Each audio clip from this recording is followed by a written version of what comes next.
ಒಬ್ಬ ತಂಗಿ ಮಾಡೋ ಹಬ್ಬ ನಾಗಾರ ಪಂಚಮಿ ಹಬ್ಬ. ಒಬ್ಬ ತಂಗಿ ಮಾಡೋ ಹಬ್ಬ ನಾಗಾರ ಪಂಚಮಿ ಹಬ್ಬ. ಬೆನ್ನ ಹಿಂದೆ ಬಂದೋಳ ಹಾಲಗೈಲಿ ಬೆನ್ನಿಗೆ ಎರಸಿಕೊಳ್ಳು ಅಣ್ಣಂದಿರ ಹಾಲ ಹಬ್ಬ. ಒಬ್ಬ ತಂಗಿ ಮಾಡೋ ಹಬ್ಬ ನಾಗಾರ ಪಂಚಮಿ ಹಬ್ಬ.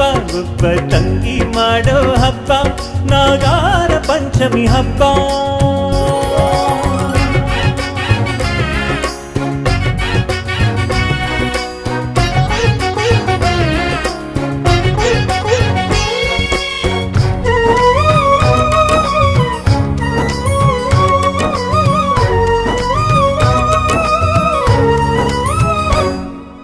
ಬೆಳದಿಂಗಳೂರು ಆ ಊರಲ್ಲೊಬ್ಬಳು ತಂಗಿ.